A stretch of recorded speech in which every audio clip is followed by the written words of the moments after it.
The Signal Oil program, The Whistler.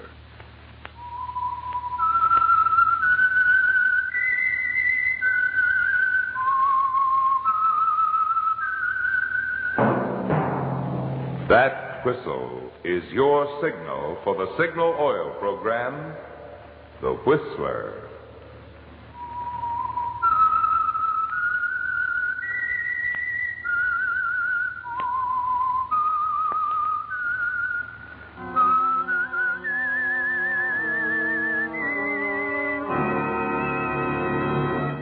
I am the Whistler, and I know many things, for I walk by night. I know many strange tales, hidden in the hearts of men and women who have stepped into the shadows. Yes, I know the nameless terrors of which they dare not speak.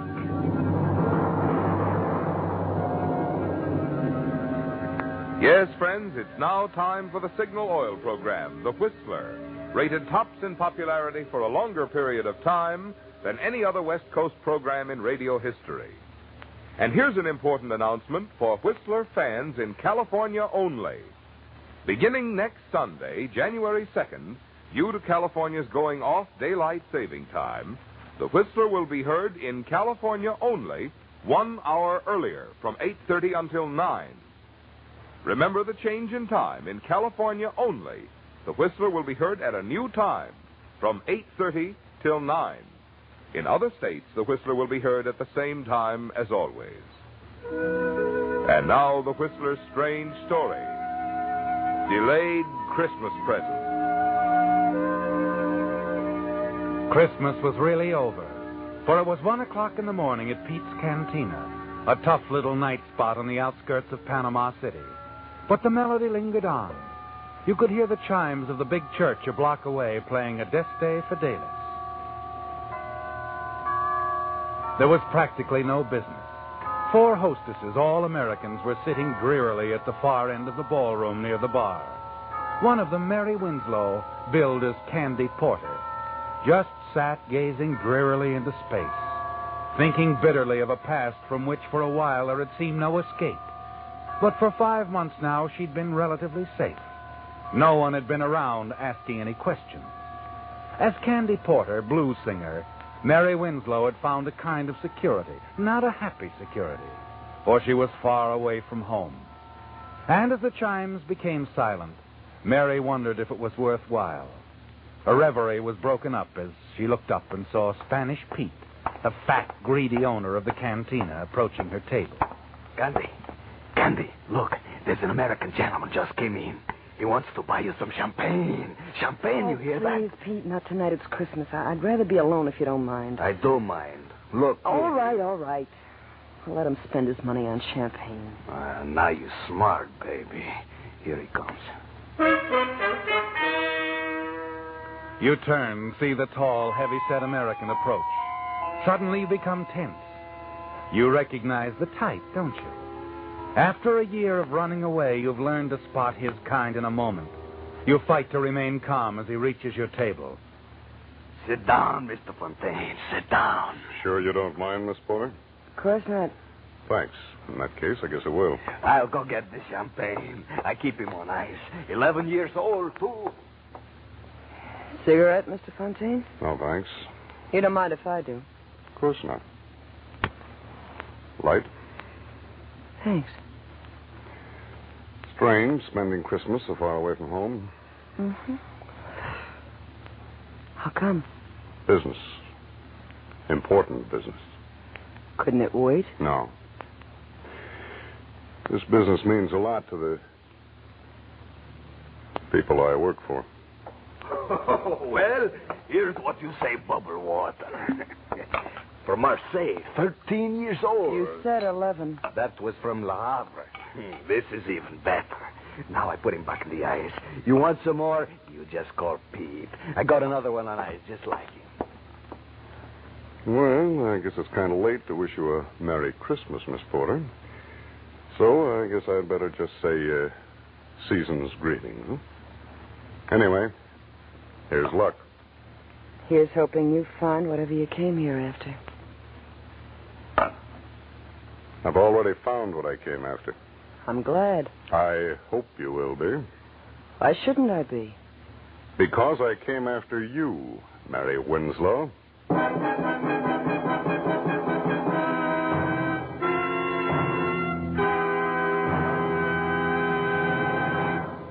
With the prologue of Delayed Christmas Present, the Signal Oil Company brings you another strange story by The Whistler. But now, since this is Christmas weekend, I want to thank you for inviting us of the Whistler cast into your home on this special occasion. During the 6 consecutive years that the Whistler has been broadcast by Signal Oil Company, many of us have had the pleasure of celebrating Christmas with many of you a number of times. And believe me, we feel it a real honor that you consider us a part of your entertainment family. Tonight, on behalf of Signal Oil Company and the independent signal dealers who serve the states of California, Oregon, Washington, Idaho, Nevada, and Arizona, I want to say, we hope that your Christmas has been a merry one. May your new year be filled with peace, prosperity, and the good health with which to enjoy these blessings. And now back to the Whistler.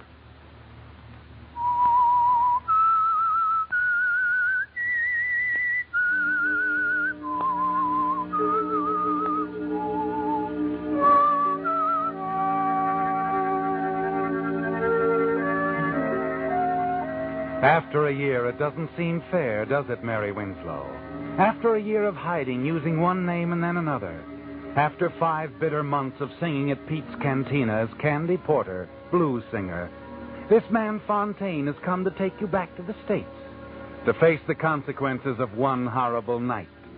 You're sure he's a detective. He couldn't be anything else. You can't run again. There's no place you could go. You've only one card left. And as you face the man across the table and listen to his even, level voice, you decide to play it. If you play it carefully, it might be an ace. I think you know why I'm here. We're leaving in the morning for Los Angeles, Miss Winslow. Like the billing says, my name is Candy Porter. I know what the billing says. I know what it said in Brooklyn when you were billed as Doris Trent, in Denver when you were billed as Gladys James.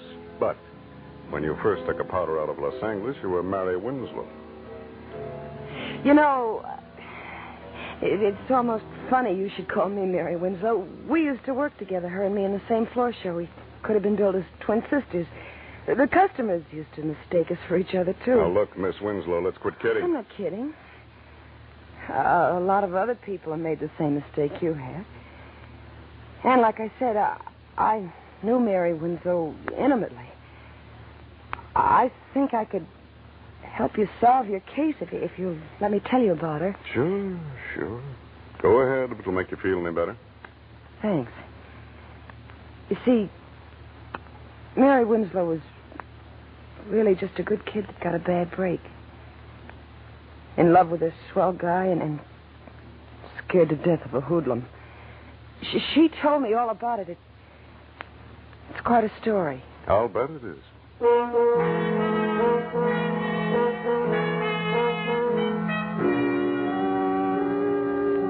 Yes, it was quite a story, wasn't it, Mary?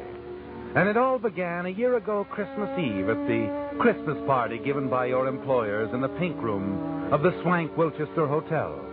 You really enjoyed yourself that night, didn't you? And you were quite the hit of the evening. You sang 3 numbers and went over big.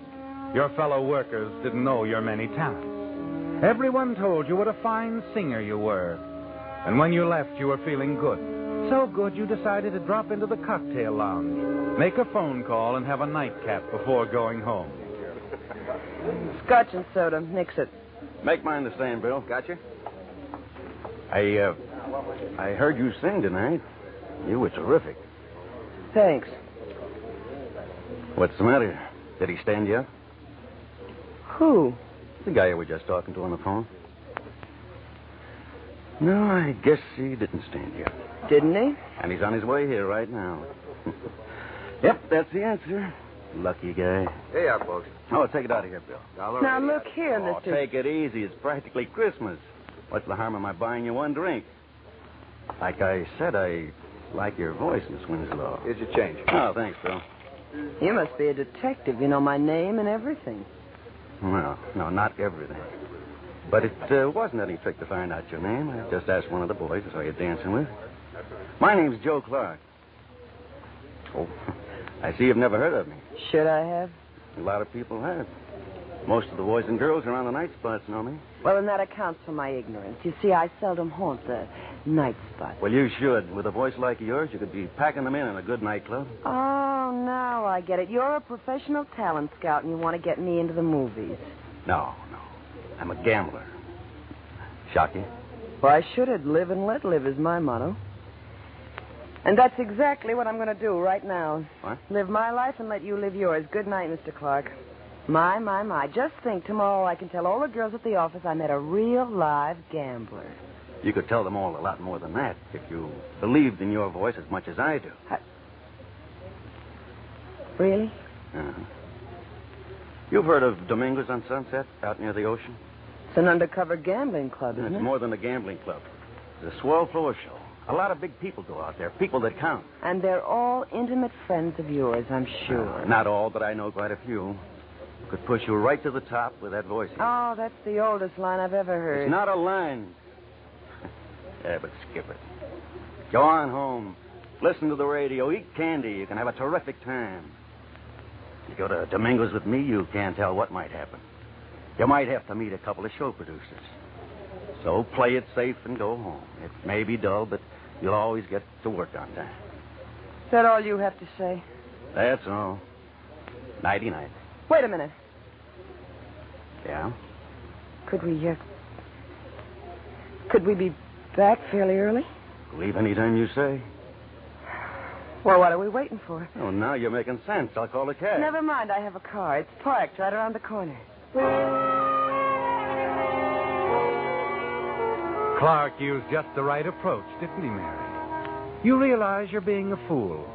But as the hours pass, you tell yourself your fears are groundless. Joe treats you with perfect courtesy. You watch the gambling for a while, then proceed to the silver room and enjoy the floor show. Afterward, you have a little food and watch the dancers.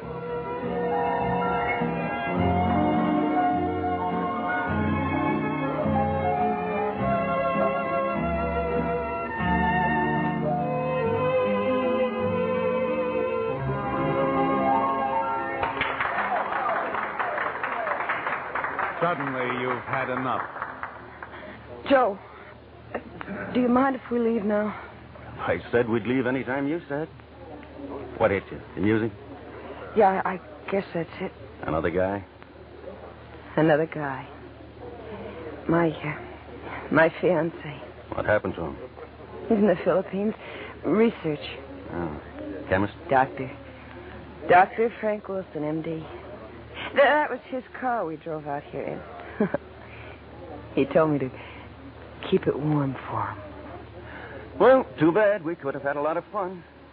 Well, shall we go?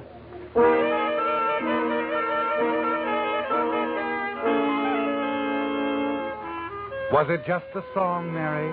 Or was it that uneasy feeling you have about Joe that made you want to leave so suddenly? It must have been the song. For as you're ready to leave the club grounds, Joe is still a considerate escort. And hop in. Oh, unless you want me to drive. I'll drive unless you mind too much. Oh, no, I don't mind. Probably be safer, too.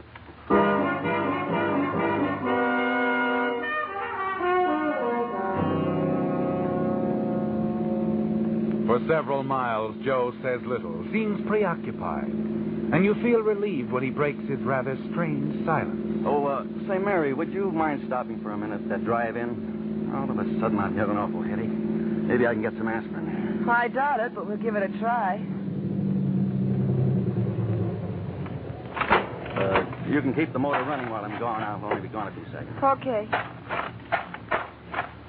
I'm dreaming of a white Christmas.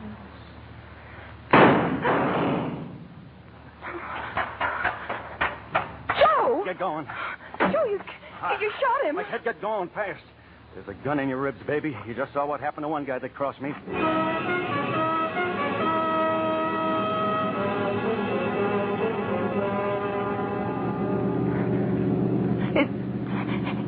Is he dead?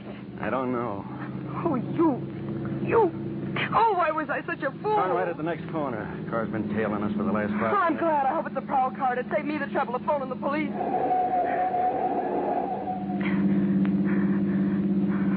He didn't turn, baby. You shouldn't have said what you did about phoning the cops. You better pull over and park. We got a couple of things to talk over. I said pull over.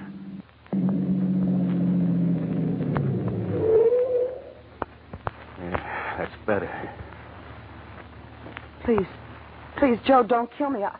I know you can do it easy, but I'll never talk about tonight. That's the way you feel now. An hour from now, you'll feel Oh, no, different. I won't. On my word of honor. I'm making a deal with you, Joe. I'm trading you my silence for my life. I swear I won't talk about it ever. Okay, I'll take a chance. You drove the getaway car, so we're partners now anyway. We're going to have a lot of fun together, you and me. Now, how about dropping me off at my place? Tell me where to go. I live about 6...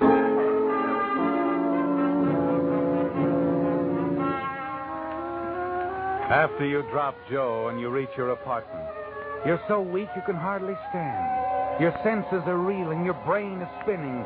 You practically fall into bed. You try to snatch a little sleep, but sleep is impossible.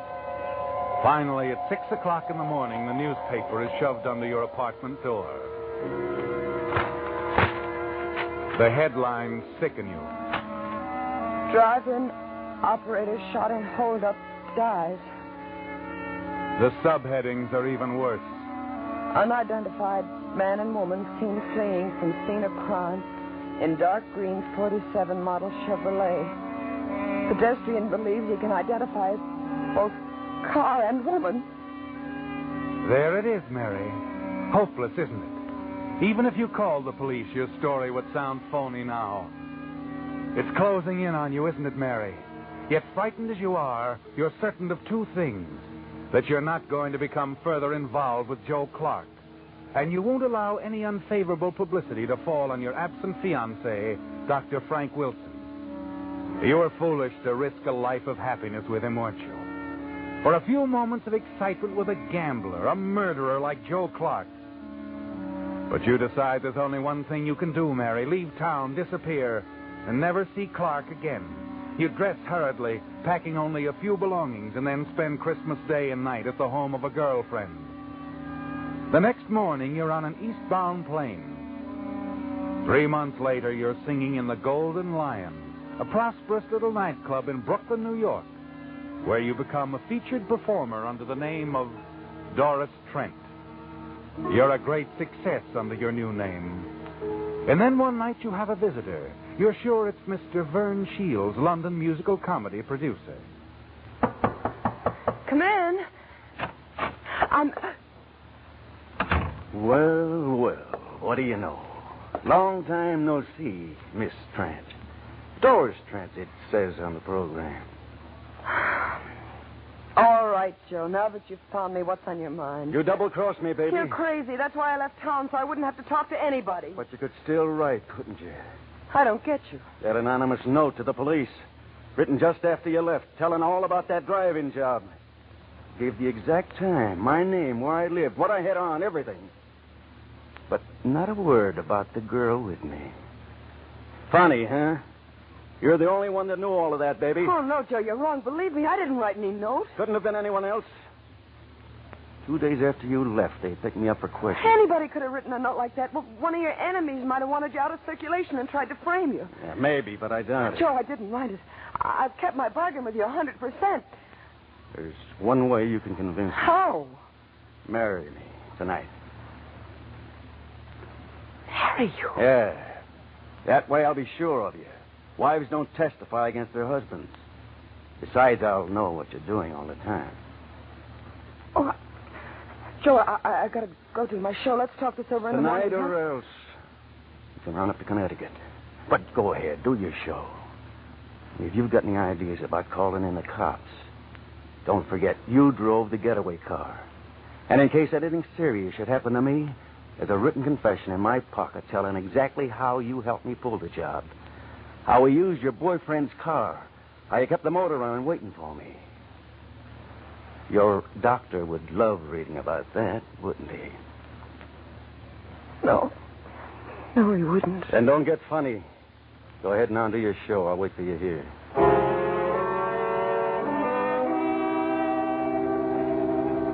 You start down the hallway toward the powder room off stage. Suddenly you realize what a fool you've been. But you're not going to keep on being a fool, are you, Mary?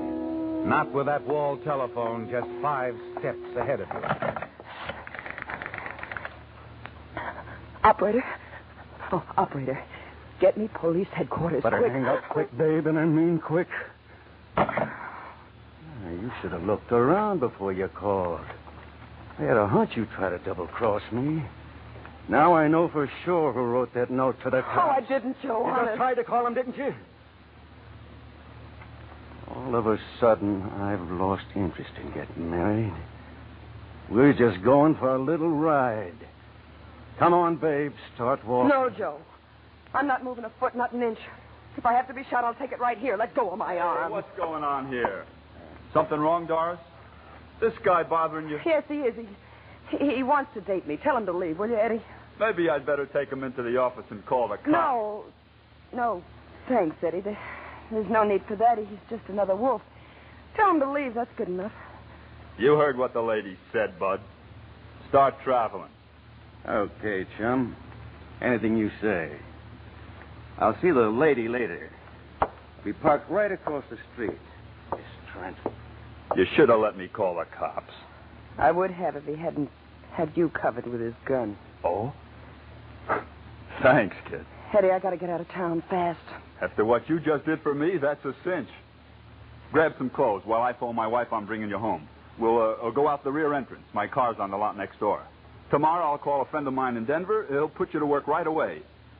You better change your name, though. That'll be easy. I'm getting used to it.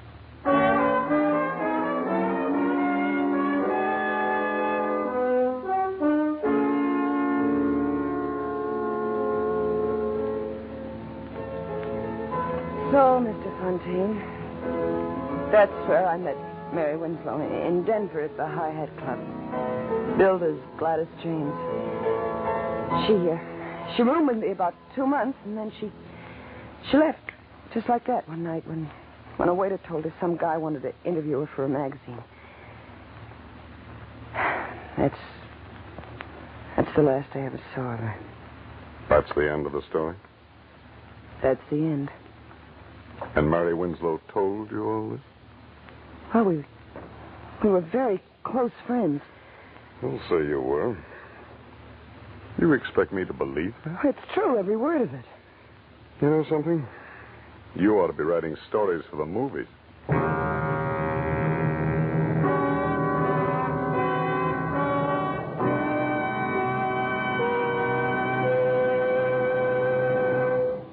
The Whistler will return in just a moment with a strange ending to tonight's story. Now that Christmas shopping is out of the way for another year, most of us are figuring ways to get our badly stretched budgets back into shape, which makes now a mighty appropriate time to talk about Signal, the famous Go Farther gasoline. Mileage, of course, is only one of the reasons that folks who insist on getting the most from each gasoline dollar choose Signal. In addition, they like the superior performance that goes hand in hand with mileage. You see, the only way today's Signal gasoline can give you such good mileage is by helping your motor run more efficiently. And when your motor runs more efficiently, you also enjoy quicker starting, faster pickup, smoother power, the things that make driving more pleasure.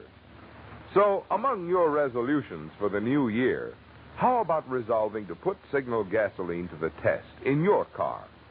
See for yourself why drivers who insist on quality, as well as those with an eye for economy, are both switching to Signal, the famous Go Farther gasoline. And now back to the Whistler. Well, Mary, it looks as though you've lost, doesn't it? That your one card wasn't enough. The man across the table, the man you're sure is a detective, who has come to take you back to Los Angeles, to stand trial for a holdup and murder you had nothing to do with, doesn't believe you, does he? And the jury in Los Angeles won't believe you either. Yes, Mary, it looks as though you've lost, but you're going to play the game to the end anyway. And as the piano player across the floor plays the tune he's played 1,000 times in the last 2 weeks, you quietly watch Fontaine and await his next word. How long did you say you've been here? I didn't say. I got here about 5 months ago. Like it here? No. That's what I figured. Look, Miss... Cigarette? Yeah, thanks. Light? Mm-hmm.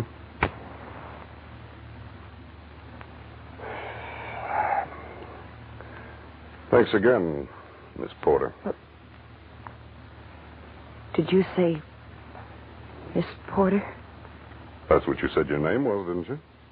That's what the billing says, too, isn't it? Oh, thanks, Mr. Fontaine. Thanks for believing me.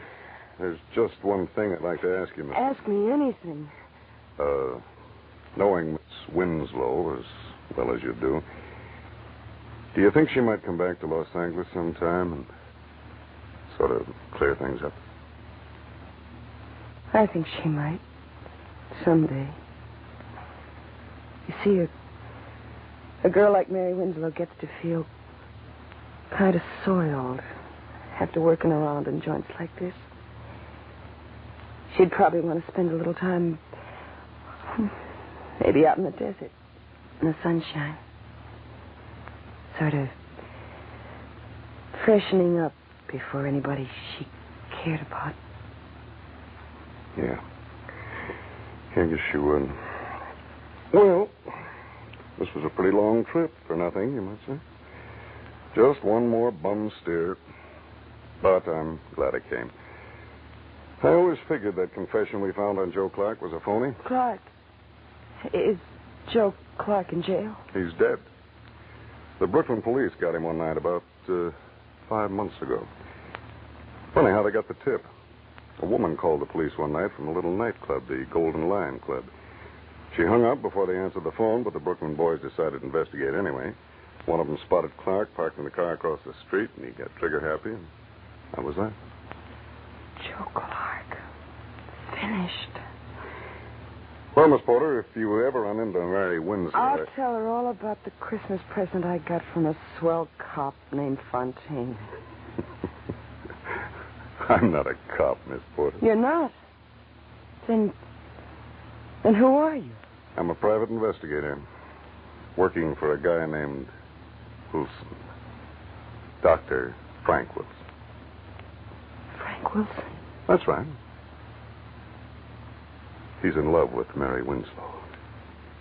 Doesn't care where she's been. Just wants her to come back and marry him. Well, so long, Miss Porter, and Happy New Year. Mr. Fontaine. Yes?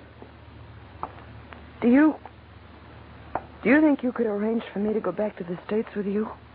I guess I could. I was figuring on taking one lady back. Are you going on through to Los Angeles? Not for a while. I'd kind of like to spend a little time in the country somewhere. But I think maybe before next Christmas. Well, I think I'll find Mary Winslow again.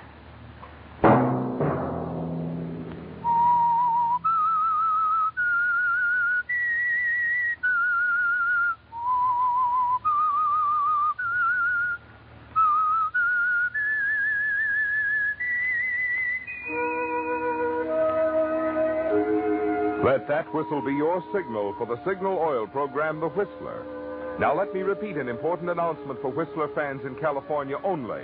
Beginning next Sunday, January 2nd, due to California's going off daylight saving time, The Whistler will be heard in California only 1 hour earlier from 8:30 until 9. Remember the change in time in California only. The Whistler will be heard at a new time from 8:30 till 9. In other states, The Whistler will be heard at the same time as always.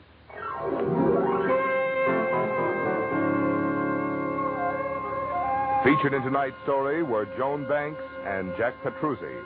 The Whistler was produced by George W. Allen and directed by Gordon Hughes, with story by Edward Bloodworth and music by Wilbur Hatch, and was transmitted to our troops overseas by the Armed Forces Radio Service. This is Marvin Miller speaking. This is CBS, the Columbia Broadcasting System.